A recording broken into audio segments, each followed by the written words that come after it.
Hello everyone, my name's Sutton and welcome to GenX Analytics. Today we're going to be going over the Metaverse again. We're going to be going over the Metaverse again. In the previous video I mentioned that there are some large companies getting into the Metaverse and sort of jumping in with both feet. And I wanted to go over a few of those companies today just to sort of give you a bit of an update on where they're at and what their plans are for their own Metaverse. And a bit of a conclusion towards the end. My thoughts and opinions as always. And I hope you enjoy. Sit back, relax. Let's get straight into it. All right, so the Metaverse. It's a term you will have heard more and more over the past few years. And as time has gone on, more and more companies are getting into the Metaverse. And not just new projects anymore. We've got some large corporations that have sort of taken note of the Metaverse and decided to jump in it themselves. This could span anywhere from just simple partnerships, buying land in already existing Metaverses, which you've seen on Decentraland and on Sandbox as well. You've seen even people like Snoop Dogg that have bought their own individual plots of land. And then there are other companies that have decided to create their own Metaverse. And today we're just going to dive into some of the largest companies that have taken the step of getting into the Metaverse. And the first company we're going to talk about is, of course, Meta. They literally changed their name. Meta, which is previously known as Facebook, it sort of hit the headlines pretty big when they first decided to change their name. And they also began developing their own metaverse for the public. The idea that they want to have is just to create 3D spaces that enable you to socialize with your friends and also do things like office meetings in a virtual office, but from the comfort of your own home. Meta have set themselves in a pretty good position to start developing an entire metaverse because they have acquired the likes of Oculus, and that was back in 2014, I think it was. And that, if you don't know what Oculus is, it's a company that specializes in the development of VR. So now that Meta have acquired Oculus, they can start developing their own version of VR goggles with the knowledge of VR developers. There is already a VR Workrooms app that you can use, which enables the options for things like meetings, although it does look like it's in the first stages. I'll provide a screenshot of what it looks like. Meta's next focus, or I wouldn't say the next focus, still the same amount of priority, is augmented reality, which is AR. It's a little bit different, but it is a sector they are developing. This would enable users to see reality from something like the mobile phone camera. So it's like just a different version of reality. Think of things like Pokemon Go. You could say that that is an AR type game. It basically enables users to share their virtual experiences with friends and also add visual effects to the screen that you're using. Meta has also just pretty recently released new glasses in partnership with Ray-Bans. Their plan is to make these glasses one of the main gateways into the Metaverse. It would allow you to interact with the world around you. The first generation of these glasses pretty much only enable you to record audio and video just with a touch, and it's basically just Bluetooth to your phone, so you can just play music and things like that. And you can also live stream using Facebook's live streaming platform. This part is the most exciting part of Meta, in my opinion, because I've not seen other big companies really do this, but it's diving into the technology of haptic feedback. At the same time as Oculus, they acquired another company that was suited to developing haptic feedback gloves. The aim of this product is to enable you to feel items in VR. So the gloves work by using pneumatic air pockets to stimulate the feeling of sensation from simple things like just touching a desk in VR or touching a wall in VR. I would feel that sensation on the tip of my fingers. It would also pick up things like grabbing pencils maybe, or grabbing balls and throwing and catching and that sort of thing. So it sort of directs the force depending on how hard you're grabbing things. It's not available to the public yet, but it does look pretty promising from what I've seen. The next company that's diving into the Metaverse space is Nvidia. Nvidia have a sort of a different vision, I would say, for the Metaverse. They're not necessarily creating their own Metaverse, but they are providing the tools that allow people to make their own. And this is called the Omniverse. The Omniverse is sort of described as a scalable, multi-GPU real-time reference development platform for 3D simulation. Bit of a mouthful. It comes with different apps for each person to use. The first one is Omniverse Create. This is just one of the main platforms that enables you to create your own virtual, hyper-realistic looking worlds. I've seen the videos of things like the weather systems and stuff that you can implement using Omniverse Create, and it looks insane. And it looks like something I've not really seen from other games before. The next really important feature, and that is animation. Specifically, it's called Omniverse Machinima, and it enables realistic animations for use in your own worlds.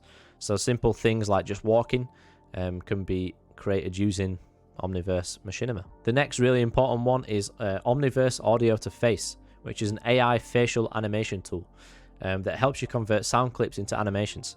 So if you think about the emotion I have when I'm talking, if I get really excited about something, the facial expression will automatically be determined using that software. So if I sound really sad and depressed and I hate my life, you'll see that on Omniverse Audio to Face, you'll see a sad look on that person's face. The last part of all of this is the Omniverse connector, which enables you to live link third-party apps to use alongside the Omniverse apps. So if you're using something like Blender to make a model of a character, rather than having to go through the process of then rendering the character, exporting the character, importing it into the new software, you can actually just use the Omniverse connector to live link the two apps together, so any changes you make on Blender will automatically appear on Omniverse connector, which just enables a much more efficient way of designing worlds. It's a relatively new platform. It's literally only been out the past couple of months. I think it is, I'm not 100% sure, but I think it is free for the individual to use. I'm assuming for businesses it might come with more perks, but it will cost you money. I'm excited to see just what can be created. Just from the trailer, which I will try and put in the background, you can see how amazing some of these things look. Yeah, I think it'd be really cool to see even just the facial expressions, like I mentioned before. I feel like a lot of games do lack that basic human emotion. And if Nvidia have nailed it with the software, just creating these different facial expressions without you having to personally do it, a lot more companies are going to be looking to use that sort of thing. And yeah, I would love to see more facial expressions in just the games that we see today. Nvidia also did partner with Meta to give Meta AI researchers 5 exaflops of AI performance features.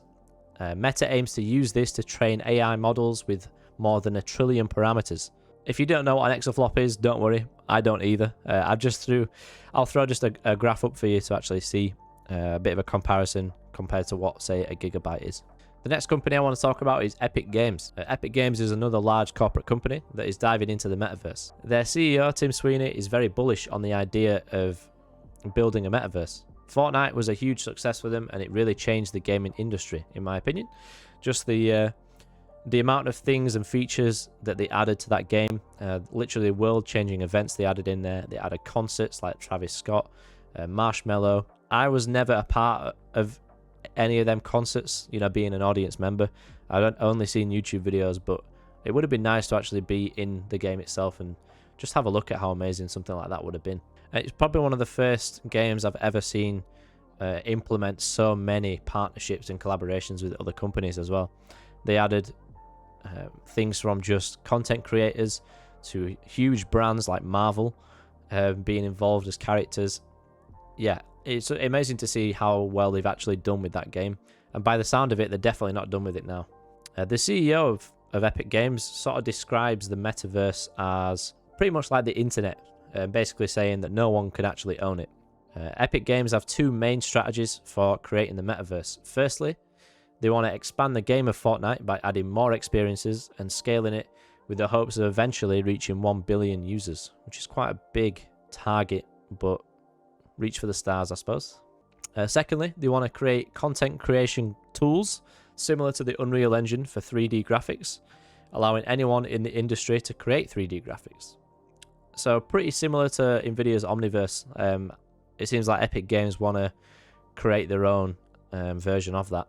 But I suppose they've got the extra thing of wanting to create their own metaverse too with Fortnite. Epic Games also did announce a $1 billion contribution, and it was from Sony and a bunch of other large tech companies to sort of build the next evolution of the internet/metaverse. So yeah, an investment of $1 billion is huge, just from one, oh well, not quite from one company, but you know, from multiple tech companies to try and put something together to build. It seems like a lot of these large corporations have a similar goal in mind. They want to enable users to have a all-in-one virtual experience full of new and exciting experiences for us to try, but also while being able to do the basic stuff that we do now on a day-to-day basis. Things like gaming, watching TV shows, browsing social media, and also doing some online shopping. They want to see it as like a space where nothing is really closed off. You can do everything from one area, almost like a second life, a virtual life. It is nice to see investments of such a large amount of money into something like the metaverse, because it's still such an unknown thing at the moment. I think the more money is thrown into it, the more will come of it. Even if there are companies like Nvidia that aren't necessarily creating their own metaverse but are creating the tools for it, it just enables people that have, you know, an imagination and a vision in mind, and they now have the tools there to do it.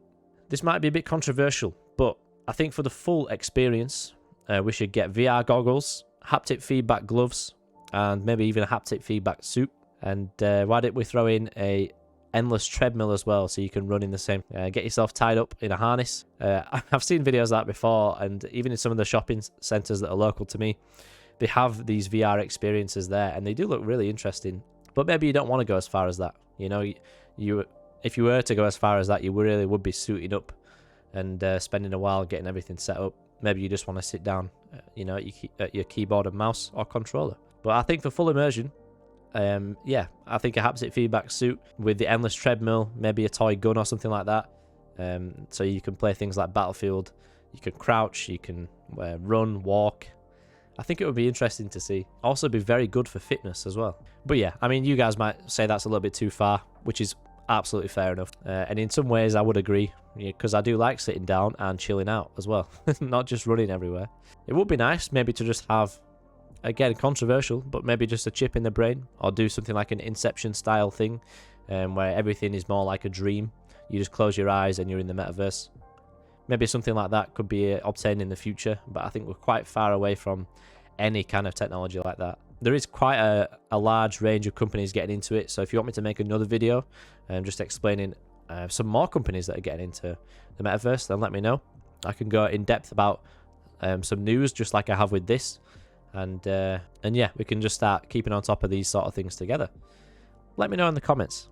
If you enjoyed the video and you've learned something new, then please leave a like, comment and subscribe, all the usual stuff.